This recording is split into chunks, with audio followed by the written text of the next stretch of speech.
Hey everyone, Elizabeth here. The Last Laugh delivers stories that leave you speechless. If you're here for it, hit subscribe and let's go. The cream-colored envelope arrived on a Tuesday. Expensive cardstock. Embossed lettering. My parents' 35th wedding anniversary celebration at the Sterling Club, the most exclusive venue in the city. I opened it at my desk between back-to-back investor calls. Celebrating 35 years of love and family, the invitation read in elegant script. Then in smaller print at the bottom, immediate family only. Black tie.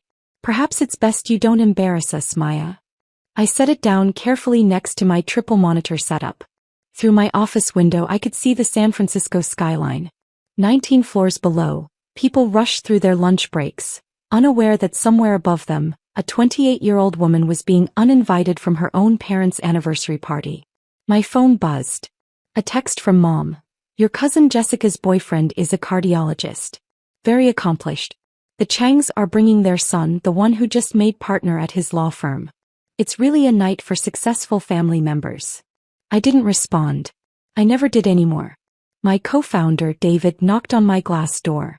The prototype team is ready for your review.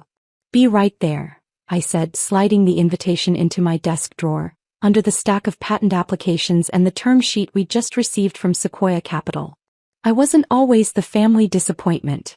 Once I was the promising daughter. Straight A's. Science fair winner. Accepted to MIT at 17. My parents threw me a party when my acceptance letter arrived. Dad actually cried. My daughter, he'd said, arm around my shoulders, is going to change the world. He wasn't wrong. He just didn't expect to hate how I did it. The trouble started my junior year at MIT when I left school. Not dropped out exactly. More like paused. I'd been coding since I was 12, and by 20, I'd built something revolutionary. An AI-powered diagnostic tool that could detect early-stage diseases from routine blood work with 97% accuracy. Something that could save millions of lives and billions in healthcare costs. I tried to explain this to my parents over winter break. Dad had just been promoted to regional manager at his insurance company. Mom was planning her garden club's spring gala. You're leaving MIT? Mom's voice went shrill. Are you having a breakdown? I'm launching a company, I said. I have investors interested. This technology could. Technology. Dad interrupted. Maya, you don't have a degree. You don't have experience. You have a pipe dream. My brother Marcus smirked from across the dinner table. He was finishing his MBA at Northwestern, already had a job lined up at a consulting firm. Some of us finish what we start, Maya. I returned to Cambridge the next day. I didn't come home for 3 years. Those 3 years were the hardest and best of my life. I moved into a tiny apartment in Somerville with 2 other founders. We lived on ramen and coffee, coded until 3 a.m., pitched to investors who thought we were too young, too inexperienced, too ambitious. Then Dr. Rachel Kim from Mass General tested our prototype on real patient data. The results changed everything. Within 6 months we had our first hospital contract. Within a year 12. Within 2 years we partnered with LabCorp and Quest Diagnostics. Our AI was analyzing blood work for millions of patients, catching diseases early, saving lives. By year 3, Mediskin AI had 340 employees, offices in 4 cities, and a valuation of $180 million. I was 26 years old. I called my parents once during this time. It was after our Series B funding round closed. I thought maybe they'd want to know their daughter had just raised $65 million from top-tier venture capital firms. Mom answered. Maya? Is everything all right? Everything's great, I said. I wanted to tell you about the company. Your brother got promoted, she interrupted. Senior consultant. He's making 6 figures now. Finally, someone in this family is doing well. I heard Dad in the background. Is that Maya? Is she asking for money again? I'd never asked them for a single dollar. I'm not calling for money, I said quietly. I just thought you'd want to know. Honey, I have to go. The Hendersons are coming for bridge. Maybe call when you've sorted out your life. She hung up. I didn't call again. The family reconnection happened accidentally. Marcus got engaged to a woman named Brittany, whose father owned a chain of urgent care clinics. At their engagement party, Brittany's father mentioned his clinics were looking into diagnostic AI technology. You should talk to my sister, Marcus had said, trying to impress. She does something with computers and medical stuff. 3 weeks later, I sat across from Brittany's father in his corporate office. He'd done his research. You're the founder of Mediscan AI, he said, sliding a Forbes article across his desk. There was my photo, the 27-year-old revolutionizing medical diagnostics. I am, I said. Your brother said you do something with computers. He doesn't really know what I do. Does your family know you've built a $180 million company? I smiled politely. They know I left school. That's all they needed to know about me. We signed a 3-year contract that day. His urgent care clinics would use Mediscan AI exclusively. The deal was worth $8 million annually. Marcus never mentioned our meeting to my parents. I suspect Brittany's father asked him not to. Professional courtesy to me, perhaps. Or maybe he was embarrassed that his future son-in-law's family had no idea who I actually was. The anniversary invitation arrived 6 months before the Forbes 30 Under 30 list was published. I didn't know I'd made the list yet. The selection committee had interviewed me, photographed me, but the issue wouldn't drop until September. I stared at that invitation for 3 days. Each time I walked past my desk, I saw it peeking out from under my patent applications. My assistant Jennifer finally asked about it. Everything okay, Maya? You've been distracted. My parents are having an anniversary party, I said. They asked me not to come. Jennifer had been with me since the early days. She knew my family situation. She'd fielded the calls from my mother asking if I'd gotten a real job yet, while I was in board meetings with hospital executives. What are you going to do? She asked. Nothing, I said. They don't want me there. I'll respect that. But Jennifer knew me better than I knew myself. You're going to go, aren't you? I haven't decided. That was a lie. I'd already decided. Not because I wanted to crash their party or cause a scene, but because I was tired of hiding. Tired of being treated like the family embarrassment when I'd built something extraordinary. Tired of protecting them from the truth. The day of the anniversary party, I worked until 6 p.m. I had a video call with our Tokyo partners, then a board prep session for our upcoming Series C round. We were raising $120 million at a $500 million valuation. The term sheet was already signed. At 6:30, I changed in my office bathroom. I'd bought a dress for the occasion. Nothing flashy. Simple black, elegant, appropriate for the Sterling Club's dress code. I did my makeup carefully. Professional. Polished. The same look I wore to investor presentations and board meetings. My driver Thomas had the car ready downstairs. Yes, I had a driver now. When you're running a company valued at $500 million, certain things become necessary. Time is too valuable to spend in traffic. The Sterling Club, I told him. Big night, he asked. My parents' anniversary party. They must be very proud. I didn't answer. The Sterling Club sat on a hill overlooking the city. Manicured gardens, valet parking, marble everything. I could see why my parents chose it. It screamed success, prestige, arrival. I had Thomas drop me off at the bottom of the circular drive, not at the entrance. I didn't want the scene to happen inside. Whatever was going to happen, I wanted it contained. I walked slowly up the drive. Through the massive windows, I could see the party in full swing. Maybe 80 people. String quartet. Champagne. My mother in a gold dress, laughing with the Changs. My father looking distinguished in his tuxedo, holding court with his golf buddies. Marcus stood near the bar with Brittany, surrounded by his consulting firm colleagues. He was in his element. The successful son. The one who'd done everything right. I stayed outside on the terrace that wrapped around the building. From here I could see them, but they couldn't see me. The glass was one way during evening hours, something about the lighting. I watched my mother lean into Mrs. Henderson and whisper something. They both glanced at the empty space near the family photo display. The space where my photo should have been. They'd removed it.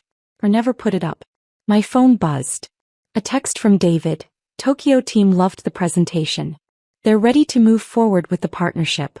You killed it. I smiled.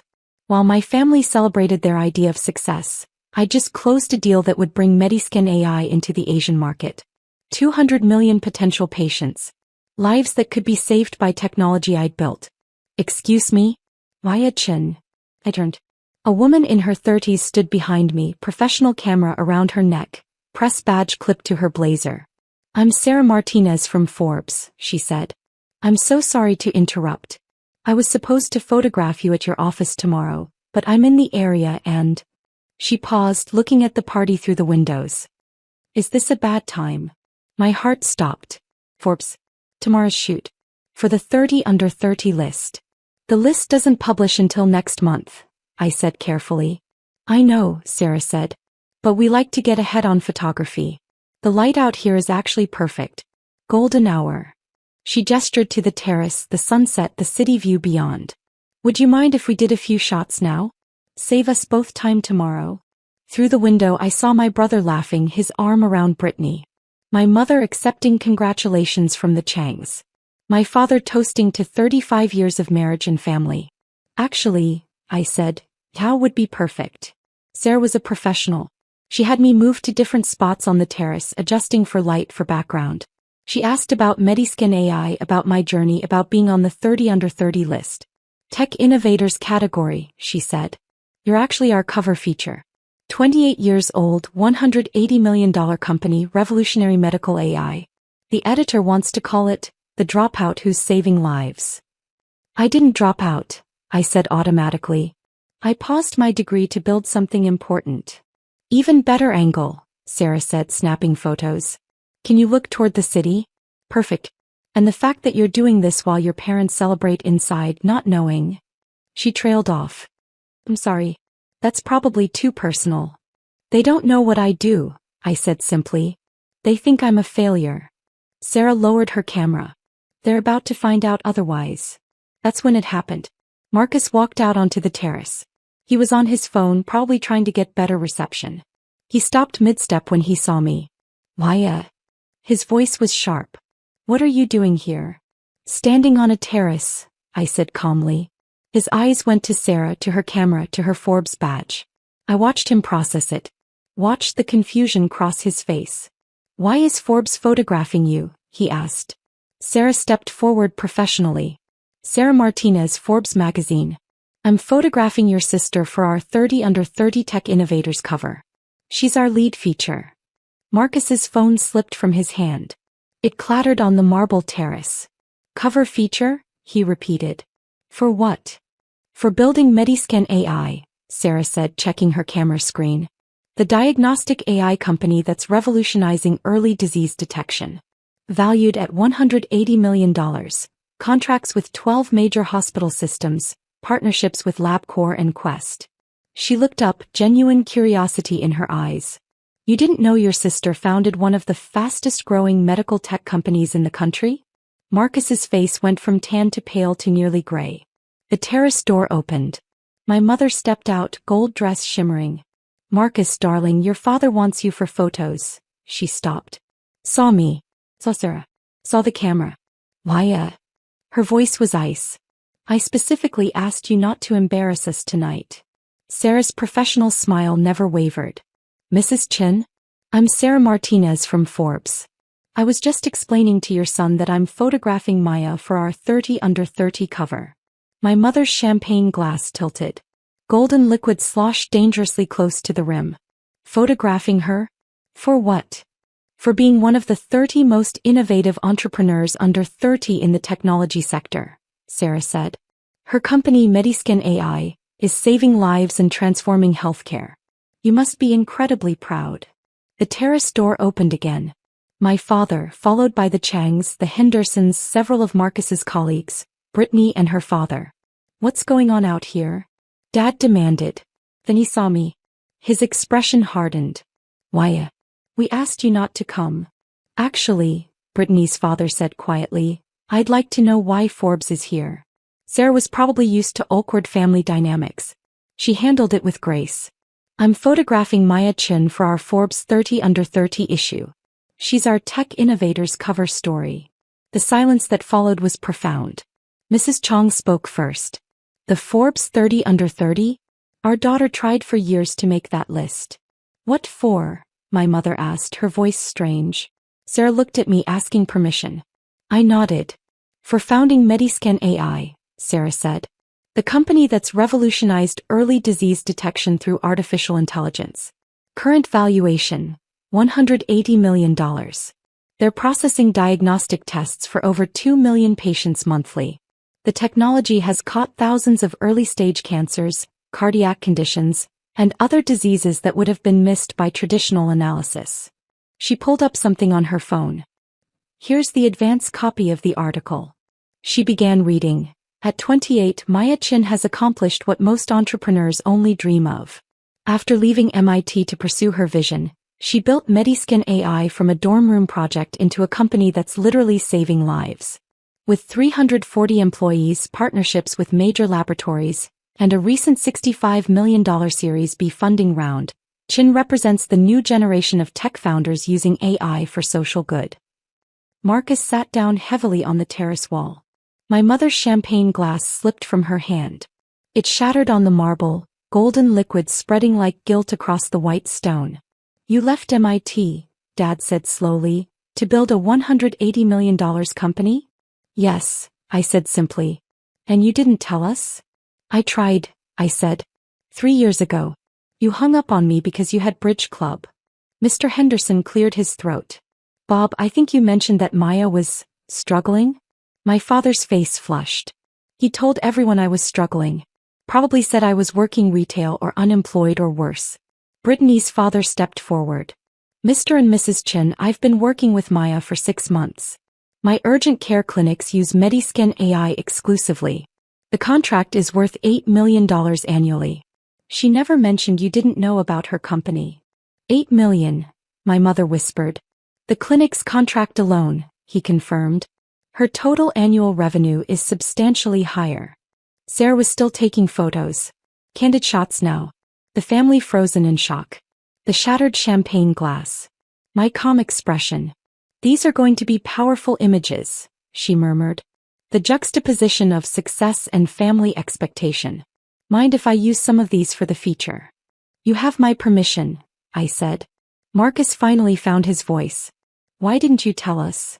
I looked at my brother. Really looked at him. He'd spent years making me feel small. Years implying I was a failure. And now he wanted to know why I hadn't shared my success with him? Because you never asked, I said quietly. You assumed. You all did. You assumed that because I left school I must have failed. Because I didn't follow the traditional path I must be struggling.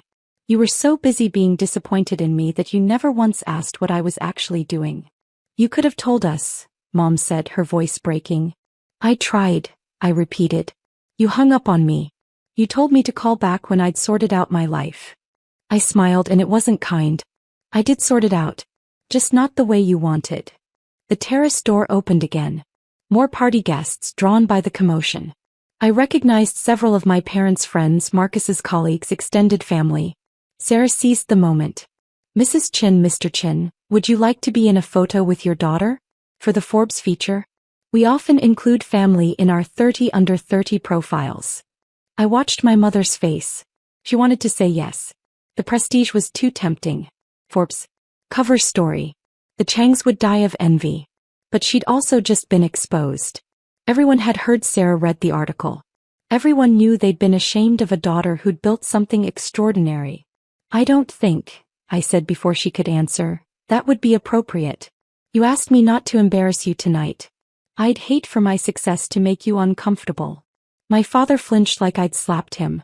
Maya, he started. Dr. Chin asked me to give you a message. I interrupted, pulling out my phone. I scrolled to the email. Dr. Rachel Kim, Chief of Internal Medicine at Mass General. She was one of the first doctors to test our AI. She wanted you to know that Mediskin AI caught her husband's pancreatic cancer at stage 1. He's been cancer-free for 2 years.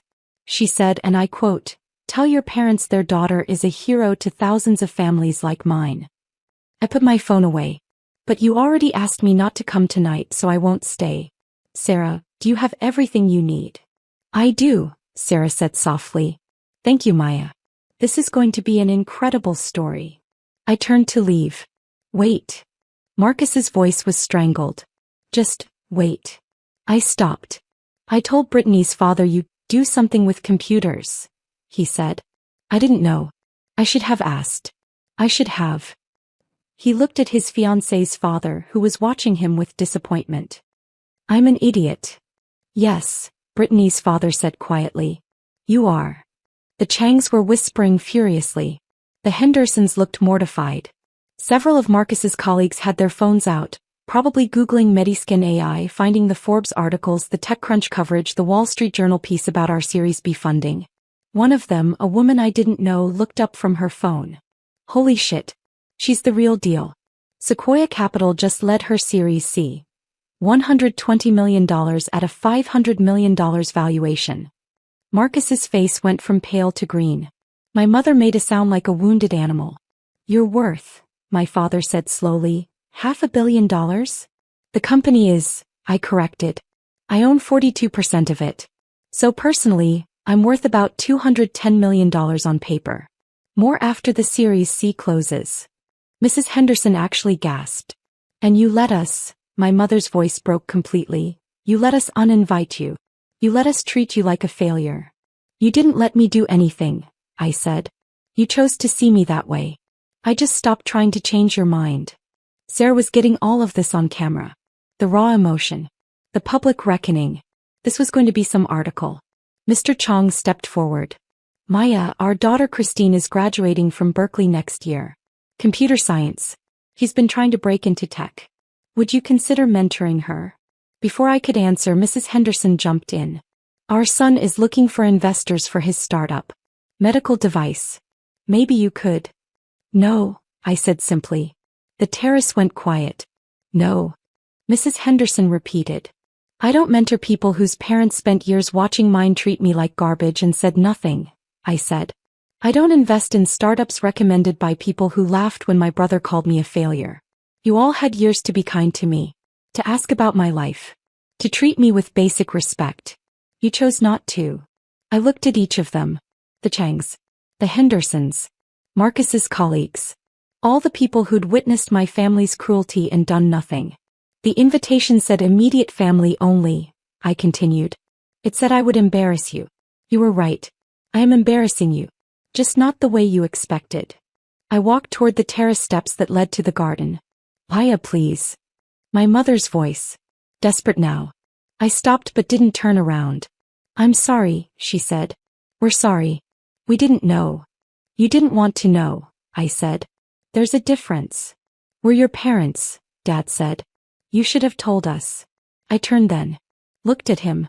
At both of them. I called you when we closed our Series B, I said.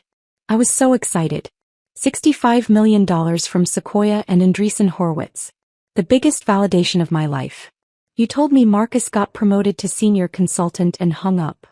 My mother opened her mouth. Closed it. I sent you an invitation to our office opening, I continued. 340 employees.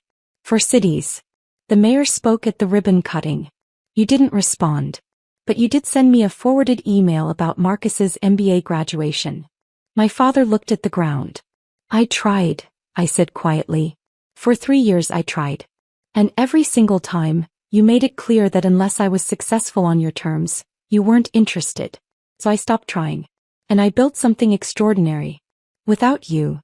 Sarah was crying behind her camera. Several of the party guests were crying too. Can we, my mother started, can we fix this? I thought about that. Really thought about it. I don't know, I said honestly. You didn't just miss my success. You actively belittled me for pursuing it. You removed my photo from family displays. You told people I was struggling. You uninvited me from tonight because you were embarrassed of me. I gestured to the party through the windows. You threw a party to celebrate family, and you specifically excluded your daughter. Because she didn't fit your image of success. We made a mistake, Dad said. You made a choice, I corrected. A mistake is accidental. You deliberately chose to see me as a failure. You chose to believe the worst. You chose to cut me out. Marcus stepped forward. Maya, I'm sorry. I'm so sorry. I was jealous. You were always smarter than me. Always more talented. And when you left MIT, I thought. He stopped. I thought you'd failed. I wanted you to have failed. Because it made me feel better about myself. At least he was honest. That's the thing about this family, I said. You all needed me to fail so you could feel successful. My failure was more comfortable for you than my success. Because my success meant you'd have to confront how badly you treated me. The silence that followed was deafening. Sarah lowered her camera. Maya, I have everything I need. Thank you for your time. The issue publishes September 15th. You're going to be on every newsstand in the country. Thank you, Sarah, I said.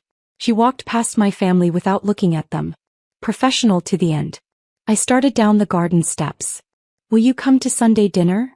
My mother called out. Please? Just once. Let us try. I paused on the steps. Below me the garden. Beyond that the city. My city. The place where I'd built something that mattered. Ask me again, I said, after you've read the Forbes article. After you've seen my face on the cover. After all your friends have seen it. After everyone knows who I really am. If you still want me at Sunday dinner after that, after everyone knows you uninvited me from tonight. I looked back at them. Then maybe we'll talk. I walked down the steps. My phone was buzzing.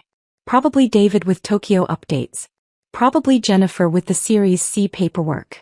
Probably Dr. Kim with new hospital partnership data. My real life. The one I'd built. The one they'd never bothered to see.